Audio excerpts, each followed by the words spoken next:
So ngayon mga kababayan, eto na. Eto na. Wow! Unahin natin mga kababayan na ito yung ating unang pag-uusapan. Rodrigo Roa Duterte. My middle name is Roa. Butot balat na sa loob. Ayan, eto na. Mga kababayan, butot balat na daw si Digong sa loob ng kulungan. Nako po mga kababayan, totoo ba ito? Butot balat na daw si Digong sa loob ng kulungan. Diyos mio Marimar, ambot na lang kung anong kadahilanan. Butot balat na daw ang lolo ninyo. So ito. Basahin natin. Andito na. Mismong asawa, unang asawa ni Digong, kinumpirma. Kinumpirma ng unang asawa ni Digong. Ito po sa Billionaire News. Billionaire News Channel. Ito po ang nakalagay. Pakibasa na lang po mga kababayan. So ano pong nakalagay dito? Paano? Sobrang jakul. Kaya nga po Ma'am Che. Ayan, he is okay, but he is so thin, skin and bones. Parang kanta to I'm okay, but okay. Yeah. He is okay, but he is so thin, skin and bones. Lo kasi ng lo. Sabi kay Manyakis kasi. Lo lang lo. Ayan, pumapayat na. Isang pirma na lang ng bulate. Isang bulate na lang kulang, hindi nakapirma. The end is near. We'd go to silence. Goodbye, my 13 loves. You have to find another boyfriend that has a big amount of their bank accounts like Digong did it. Promising much more than this. I did it my way. Ay, Diyos ko, mga DDS. Ang lolo nyo, butot balat sa kakalolo. Lolo pamor. Ayan na, Digong, resulta. Yeah.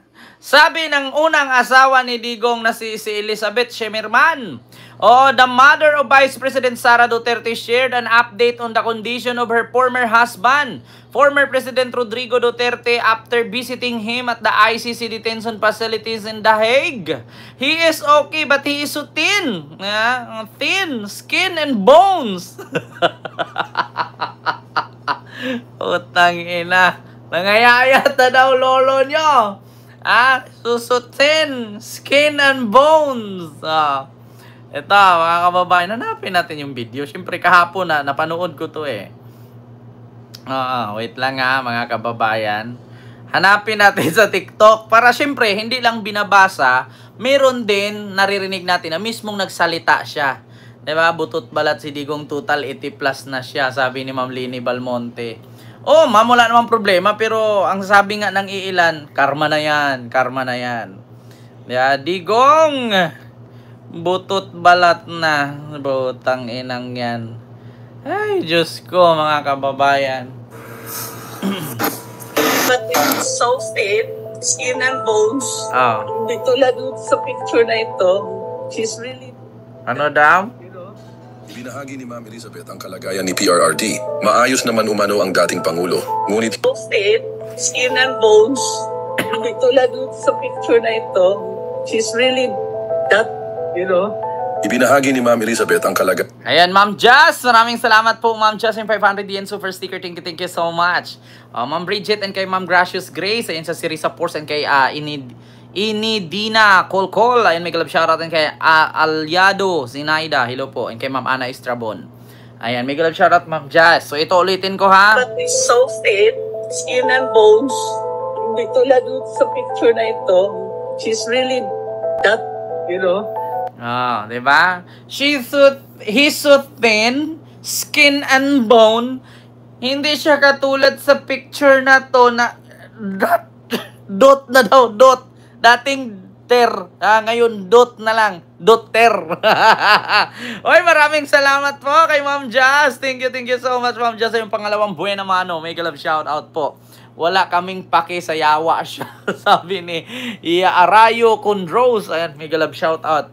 Sir Lito Disan and kay Ma'am Valentina Magkawas. Ayan, may galab shout out. Ma'am Nancy. Ayan. Ibinahagi ni Ma'am Elizabeth ang kalagayan ni PRRD. Maayos naman umano ang dating Pangulo. Ngunit hindi raw may kakaila ang labis na pamamayat nito. That I have seen him. And he is okay, but he's so thin. Skin and bones. Hindi tulad sa picture na ito. She's really that, you know. And I asked him. Ayun, Ma'am Jazz, maraming salamat ulit sa yung 200 yen super sticker. Want to eat the food? Sabi niya, ayaw daw ng food. Gusto niya. Ayaw na. And, ayaw. Sabi daw ni Elizabeth, kain ka na. Kasi kailangan mong kumain.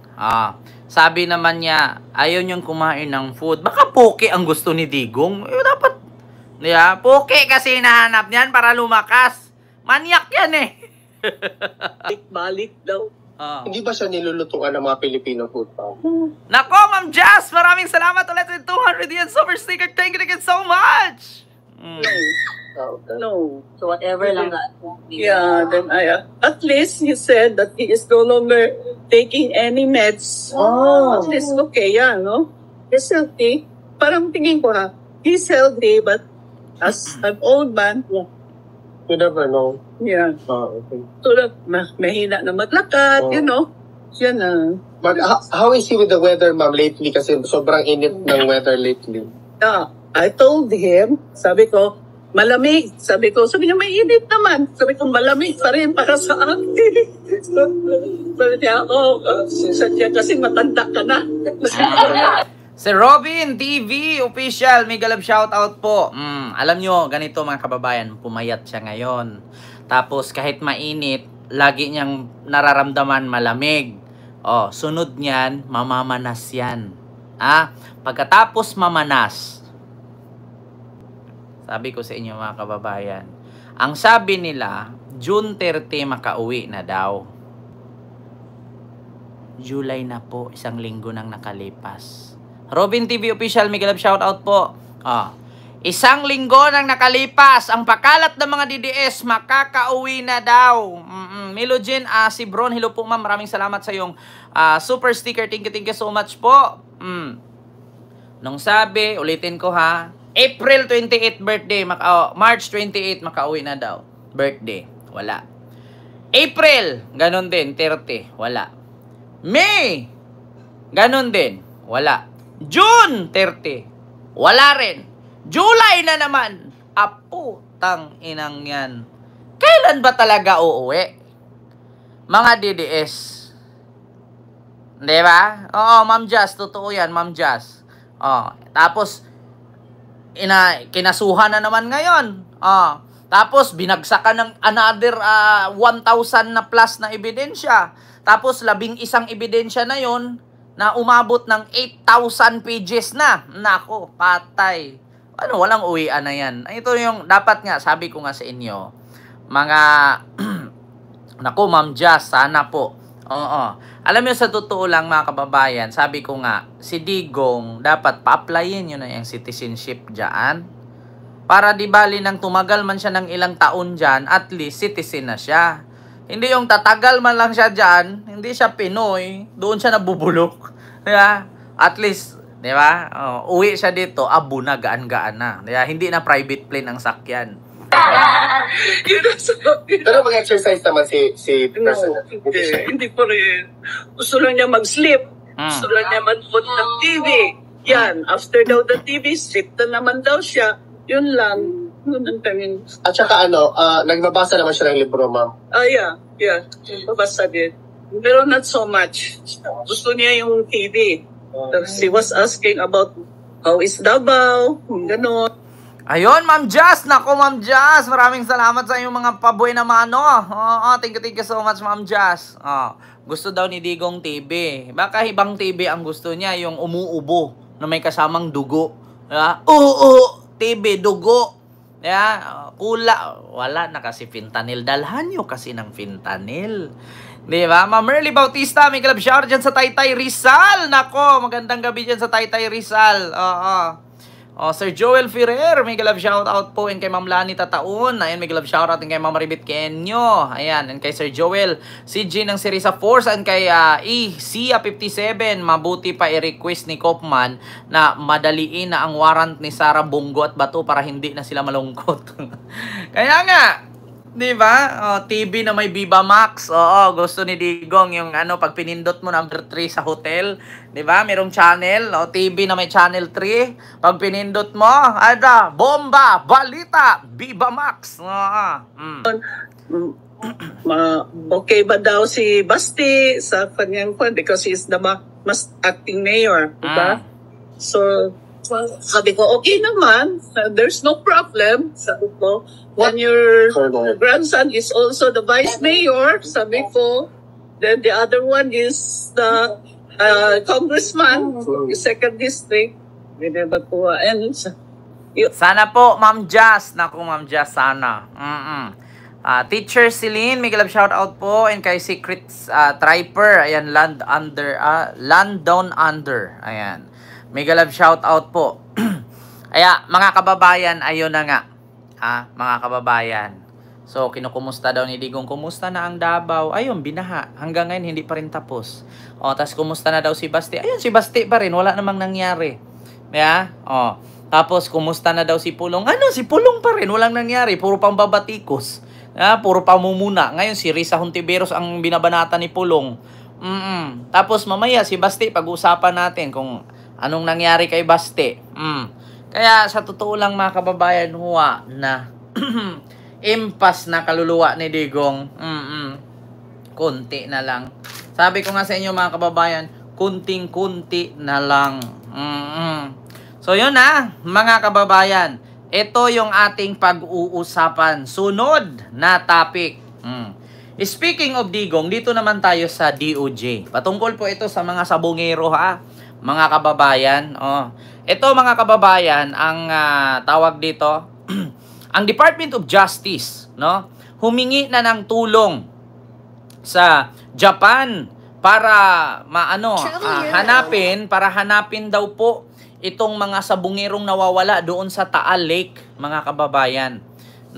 Junior Oikad, Davao staff na employee pa rin nagtatrabaho. Ito na mga kababayan. Umpisahan na natin ito. Ang DOJ humingi na ng tulong sa Japan. Ma'am Jazz, maraming salamat ulit Ma'am Jazz sa yung 190 super sticker. Thank you so much po. Ayan. So ito mga kababayan, pakinggan ninyo. DOJ humingi ng tulong sa Japan sa paghahanap ng labi ng mga sabongero na umano'y nasa Taal Lake.